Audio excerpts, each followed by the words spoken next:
বাচ্চা তো আমরা অনেকেই বোর্ডিং করে থাকি, কিন্তু কোন সময়ে কোন ওষুধটি ব্যবহার করতে হবে সেটি কিন্তু আমরা আছি অনেকেই যারা জানি না। যার ফলে হয় কি, আমাদের অনেকেই সময় অনেক বাচ্চা মারা যেয়ে থাকে।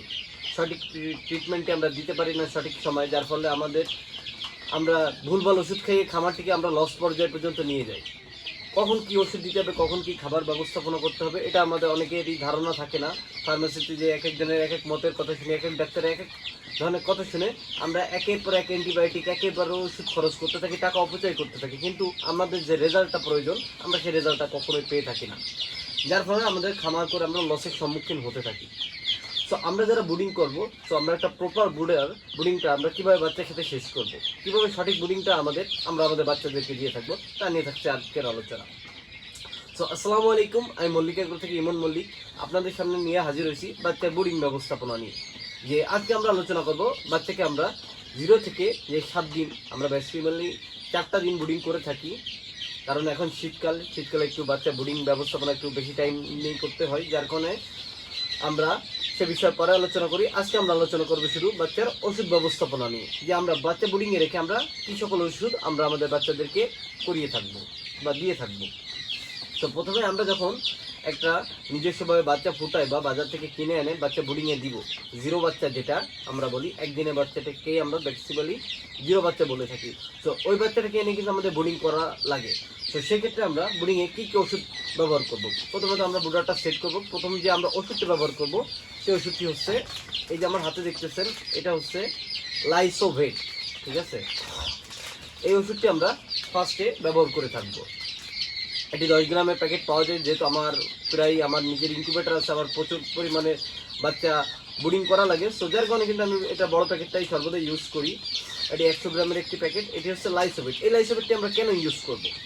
এটি কিন্তু বাচ্চার হিউম্যানিটি, রোগ প্রতিরোধ ক্ষমতা বাড়াইতে সহায়তা করে থাকি। বেসিক্যালি আমরা এই ওষুধটা যে কোনো বাচ্চা, কোয়েল পাখি বলেন, মুরগি বলেন, যে কোনো বাচ্চার ক্ষেত্রে কিন্তু আমরা ফার্স্টে এই ওষুধটি ব্যবহার করে থাকবো।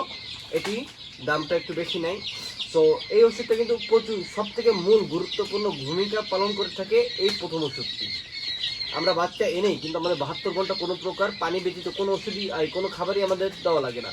তো সেই ক্ষেত্রে কিন্তু আমরা পানির সাথে 1 লিটার পানিতে 1 গ্রাম করে লাইসোভেট আমরা দিয়ে দিব। পরবর্তী আমরা যে ওষুধটি ব্যবহার করব সেটি হচ্ছে, আমাদের বাচ্চা যেহেতু নাভির ঘা শুকায় পারে নাই, যার কারণে আমাদের দ্বিতীয় পদক্ষেপে আমাদের বাচ্চার নাভির ঘাটা শুকাইতে হবে। সেই ক্ষেত্রে আমরা ব্যবহার করব রেনাসি। এটাও কিন্তু রেনেটা কোম্পানি একটি ওষুধ। এটি কিন্তু নাভির ঘা শুকাইতে একটু গুরুত্বপূর্ণ ভূমিকা পালন করে থাকে। ঠিক আছে, তো আমরা দ্বিতীয় যে ওষুধটা ব্যবহার করব সেটা হচ্ছে রেনাসি। এখন বলতে পারেন যে ভাই, দুটো ওষুধই কি একসাথে ব্যবহার করবো? সত্যি বলতে না, আমরা দুটো ওষুধ 2 বেলা ব্যবহার করবো। ফার্স্টে আমরা মনে করেন বাচ্চা আমরা সকালে বোর্ডিংয়ে দিয়েছি, তো সেই ক্ষেত্রে আমরা ফার্স্টে 1 লিটার পানিতে 1 গ্রাম লাইসোভেট দিব। এই পানিটা চলবে 6 ঘন্টা। পরবর্তী আমরা পানির সাথে মিশাবো 6 ঘন্টা পরে এই যে রেনাসি।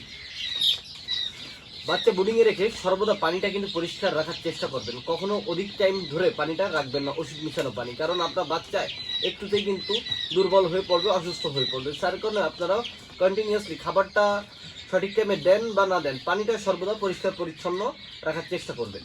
সো এই দুইটা আমাদের ওষুধ চালাইতে হবে 3 দিন। আমাদের প্রথম 3 দিনে আমরা যে কোনো একবেলা লাইসোভেট চালাবো, একবেলা রেনাসিল চালাবো। এইভাবে আমরা 3 দিনে একটি ডোজ কমপ্লিট করব। পরবর্তীতে আমরা বাচ্চাকে যে ওষুধটি প্রোভাইড করব সেটি হচ্ছে থায়াবিন। এই থায়াবিনটা কির জন্য আমরা ব্যবহার করে থাকি? তো ম্যাক্সিমাম মনে করেন আমাদের যেগুলো বাচ্চা হয়ে থাকে, কিছু বাচ্চা হয়ে থাকে যে দুর্বল হয়ে থাকে, প্যারালাইজড হয়ে থাকে। সো দুর্বল বাচ্চা অথবা প্যারালাইসিস বাচ্চার জন্য কিন্তু এই থায়াবিনটা অনেক গুরুত্বপূর্ণ ভূমিকা পালন করে থাকে। ম্যাক্সিমামই আমরা দুর্বল বাচ্চা, প্যারালাইসিস যে বাচ্চাগুলো থাকে সেগুলোকে সুস্থতার জন্য আমরা একটাই ওষুধ ব্যবহার করে থাকি, সেটি হচ্ছে থায়াবিন। ঠিক আছে, এটিও কিন্তু ব্যবহারের নিয়ম 1 লিটার পানিতে 1 গ্রাম। ঠিক আছে, সো প্রথম 3 দিন আমরা ব্যবহার করব লাইসোভেট আর রেনাসি। সো 3 নম্বর দিন কিন্তু আমরা ব্যবহার করব থায়াবিন। থায়াবিন যাওয়ার পরে যেহেতু আমাদের বাচ্চাটা একটা নির্দিষ্ট একটা তাপমাত্রায় 3 দিনের ভিতরে চলে আসবে, কোনো বাচ্চা ঝিমাইতে যদি দেখেন, কোনো বাচ্চা দেখেন যদি ঠান্ডা লাগতেছে, আপনার বাচ্চা অসুস্থ দুর্বল দেখতেছেন, সেই ক্ষেত্রে আপনারা কী করবেন, ঠান্ডার ডোজটি আপনার বাচ্চাকে করানোর চেষ্টা করবেন। সো ঠান্ডার ডোজের জন্য আপনারা কোনো কিছু ব্যবহার করবেন। সো ঠান্ডার ডোজের জন্য আপনারা ব্যবহার করবেন মক্সিলিন সিভেট।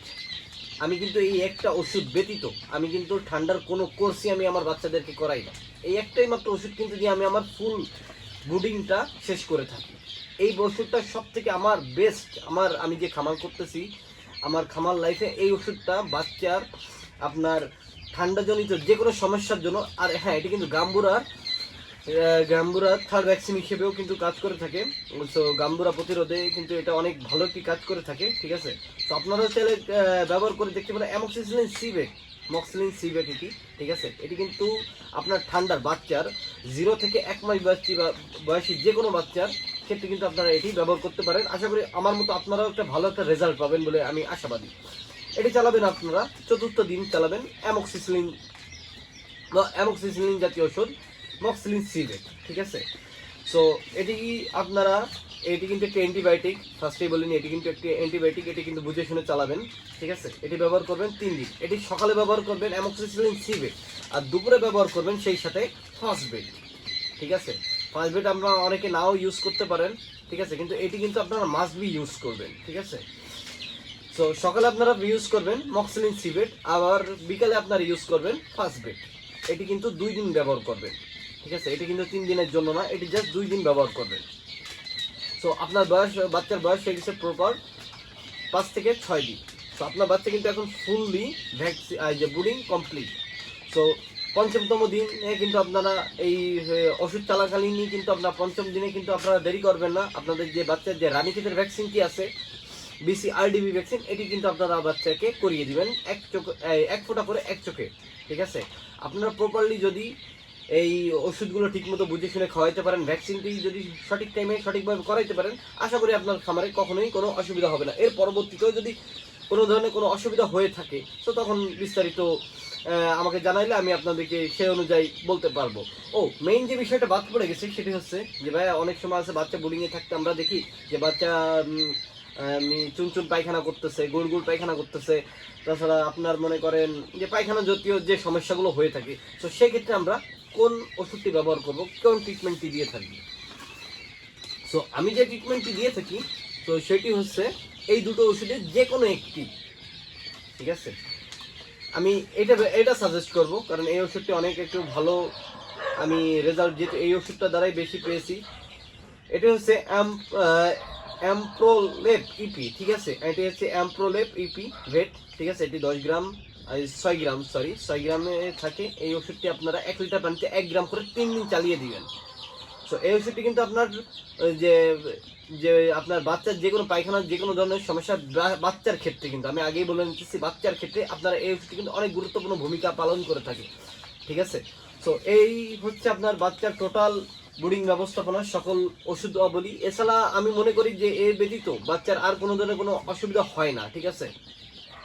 সো আপনার প্রপারলি এ ব্যতীত আমি আপনাদেরকে অন্য কোনো ওষুধ সাজেস্ট করবো না। আপনারা যদি হাতে কোনো এই কয়টি ওষুধ যদি আপনারা ইউজ করে থাকেন, আপনার বাচ্চা কিন্তু একটু সুস্থ বাচ্চা হিসেবে কিন্তু আপনি ব্রুডিং থেকে বের করতে পারবেন। সো আশা করি সকলে বুঝতে পারছেন। সো ভালো থাকবেন সবাই, আর ভিডিওটি আপনাদের কাছে কেমন লাগছে সকলে কমেন্ট করে জানাবেন। আর এ ব্যতীত যদি কোনো ধরনের কোনো সমস্যা থেকে থাকে অবশ্যই আমাকে কমেন্ট করে জানাবেন। আর মল্লিকা এগ্রো সকলের সাথে থাকবেন। ভালো থাকবেন সবাই, আসসালামু আলাইকুম।